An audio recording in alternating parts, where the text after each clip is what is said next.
पंकज चोरों की फैमिली में पैदा हुआ था। पंकज का बाप एक जाना माना जेब कतरा था, लेकिन दोस्तों वो कहता है ना, इतिहास खुद को दोहराता है। जिस तरह मनी हाइस्ट में प्रोफेसर का बाप मारा गया था, उसी प्रकार पंकज का भी बाप चोरी में मारा गया। बस फर्क इतना था कि जो प्रोफेसर का बाप था ना, उसको बस एक बुलेट लगी थी, छोटी सी, बस एक बुलेट। और दूसरी तरफ हमारा पंकज का बाप है, जिसको 70 लोगों ने कोने में घसीट कर चप्पलों से मारा था, आवाज भी नहीं आने दी थी। लेकिन उसको किया क्या है? मारो। पापा, तू भी मुझे भीड़ में मार रहा था? नहीं अच्छा, हाँ फिर ठीक है।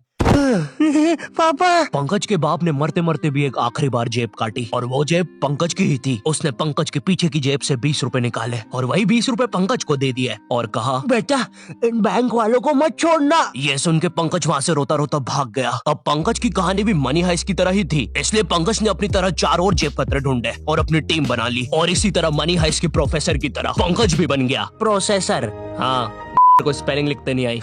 चौथी फैल। बताओ प्रोफेसर की स्पेलिंग ही लिखते ही अनपढ़ को। तो हमें वाईसी बैंक में चोरी करना है। प्लान तो काफी सही लग रहा है और कठिन भी। अरे ये नहीं है प्लान, ये तो 5 से 7 यहाँ पे मैथ्स की ट्यूशन लगती है, उसका ही कुछ है। प्लान तो ये है, जब बैंक का गार्ड पान खाने बाहर जाएगा, तुम लोग बैंक के अंदर घुस जाओगे। जी माने जीनियस। ये देख के ऐसा नहीं लग रहा कोई बेवड़ा कुछ लिखने की कोशिश कर रहा था, फिर उसको मिर्गी का अटैक आ गया। मुझे तो कबूतर की छींची लग रही है। एक सेकंड, तो तुमने इतना सा प्लान सुनाने के लिए हम सबको यहाँ बुलाया? नहीं तो इधर तो बस मैंने तुम्हें तुम्हारे नाम देने के लिए बुलाया है। मनी हाइस्ट नहीं देखी क्या? इसी तरह प्रोसेसर ने मुंबई, छत्तीसगढ़, हिमाचल और भोपाल को पहले दिन चोरी के लिए भेजा। बम्बई का ट्रैफिक मियाँ, क्या बोले अभी 2 घंटे से यहीं फंसा के रखा है। वैसे तुम क्या करने जा रहे मियाँ? टट्टू वट्टू हो क्या? ये भाड़े के कपड़े और प्लास्टिक की बंदूक लेके नाटक वाटक करते हो क्या? चोर वोर बनते हो क्या? शक्ल भी बड़ी गंदी है। कि कहीं चोरी वोरी करने जा रहे हो? डाका वाका डालोगे? हाँ, ये पास वाली बैंक में डाका डालने जा रहे हैं। आप कहे तो आपके पीछे से भी ये बंदूक डाल देते हैं, बड़ी मस्त चलती है, फाट फाट। अरे मियाँ, अबे ओ कनपट्टी पे ऐसी संटी बजाएंगे ना, आगे चुपचाप। ट्रैफिक ने वैसे ही मार रखी है, बैंक भी बंद हो गया होगा अभी तक। गर्मी लग रही है। चोरी का दूसरा दिन। अरे भैया जरा सुनना, ये वाईसी बैंक किधर पड़ता है? वाईसी ये थोड़ा सा आगे ही है। मैं गार्ड हूँ उसका, वाईसी का। ओके। धूम मचा ले, धूम मचा ले। छी, धूम मचा ले, कितने गंदे डायलॉग्स दिए यार तुम्हें। अबे उसमें मेरी क्या गलती है? जो स्क्रिप्ट राइटर ने लिखा है वही पढ़ रहा हूँ मैं भी। ओह हेलो मिस्टर, मैंने ना आज तक कभी चोरी नहीं करी है और बैंक में तो बिल्कुल डाका नहीं डाला है, तो मुझे कैसे पता होगा कि एक चोर चोरी के समय क्या डायलॉग मारता है? लिख दिया धूम मचा ले। और तुम्हें चोरी नहीं करना क्या? अरे हाँ, अभी याद आया। चल मैनेजर, फटाक से सारे पैसे डाल इसमें। क्या क्या? अबे ये कौन सा तरीका है बे डरने का? मुंबई पुलिस आ गई है, हमें जल्दी करना होगा। भोपाल और छत्तीसगढ़ तुम तिजोरी तोड़ो और हम लोग इन्हें हॉस्टेज लेते हैं। सर, अंदर घुसे तो हॉस्टेजेस को खतरा है, इसलिए उन्हें बाहर ही बुलाना पड़ेगा। हम लोग के स्नाइपर्स भी रेडी हो गए हैं। अरे तो ये इतनी ऊपर चढ़ के क्यों बैठा हुआ है? बैंक तो एक ही माले का है। नहीं सर, वो अपना नहीं है। अरे तो अपना वाला किधर है? अपना वाला तो वो है। ये कैसे चलती है? अरे रुकना शेमड़े।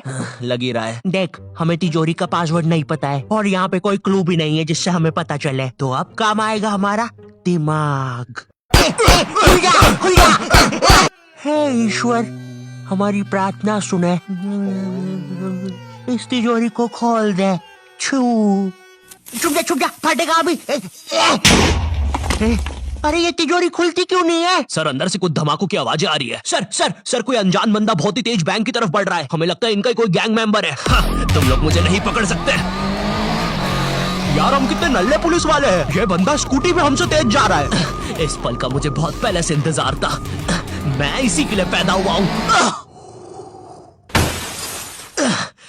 टोक्यो, तुम टोक्यो हो ना? मनी हाइस्ट में वो ऐसी एंट्री लेती है। टोक्यो? अरे मैं तरुण हूँ रे, डिलीवरी बॉय, खाना लेके आया हूँ। तुम में से प्रोसेसर कौन है? अरे बाप रे, लगता है मैंने खाना मंगवाते समय बैंक का ही एड्रेस डाल दिया था। सर बंदा निशाने पर है, मार दो। ये तो काफी अच्छा दिख रहा है। अरे यार, अब इसमें केचप कौन सा है और खून कौन सा है वो कैसे पता चलेगा? ये तिजोरी कैसे खोले? एक सेकेंड, हम तो बैंक में ही है, तो तिजोरी खोलने से अच्छा हम पूरा पैसा प्रोसेसर के अकाउंट में डाल देते हैं ना। अरे बाप रे, कैसे सोचा मैंने ये? कहीं मैं भगवान तो नहीं बन रहा हूँ? ए नहीं नहीं नहीं नहीं, ऐसा मत करना। चुप रहो, प्रोसेसर चोरी वोरी करना आती नहीं है। इसकी ताऊ की आग भागना पड़ेगा। प्रिय मित्रों, यहाँ पे ताऊ की आंख इसलिए कहा गया क्योंकि हम वैसी लैंग्वेज यूज नहीं कर सकते। ये वीडियो इतनी वेज और हरी भरी है कि आप इसको सलाद समझ के खा भी सकते हैं। धन्यवाद। बैंक से एक बहुत बड़ा अमाउंट एक लोकेशन पे गया है, चलना पड़ेगा। भोपाल के ज्यादा दिमाग चलाने की वजह से अब प्रोसेसर के पीछे भी पुलिस पड़ गई थी। अब प्रोसेसर पास भी भागने के लिए कोई जगह नहीं थी, इसलिए जब रात में सब सो रहे थे प्रोसेसर भी बैंक के अंदर घुस पड़ा। न्यूज, बैंक के अंदर से चोरों के ना बाहर आने पर आज कमिश्नर खुद अंदर उनसे डील करने जाएंगे। अब देखते हैं ये वायरल वीडियो जिसमें यह हिरन लोगों के घर में झांक रहा है। कमिश्नर बैंक से बाहर निकलता है 5 लाशों के साथ, बिल्कुल मनी हाइस्ट की तरह ही, लेकिन एक छोटे से ट्विस्ट के साथ। उन लाशों में बस प्रोसेसर ही जिंदा था। तुम लोग रेडी रहना, हम लोग कल चोरी करने जाएंगे। बकरे रेडी हो गए हैं। मुझे नहीं पता था तुम इतने चालाक हो। मुझे भी नहीं पता था कि तुम इतनी गंदी एक्टिंग करते हो। ये प्लान अल्टीमेटली कमिश्नर और प्रोसेसर का ही था। वो 4 चोर बेचारे तो शुरुआत से बकरे ही थे। कमिश्नर और प्रोसेसर आपस में पैसा बांटते हैं और आखिरी में प्रोसेसर कमिश्नर की जेब काट के भाग जाता है। क्योंकि एक जेब कतरे को कितना ही पैसा दे दो, वो एक जेब कतरा ही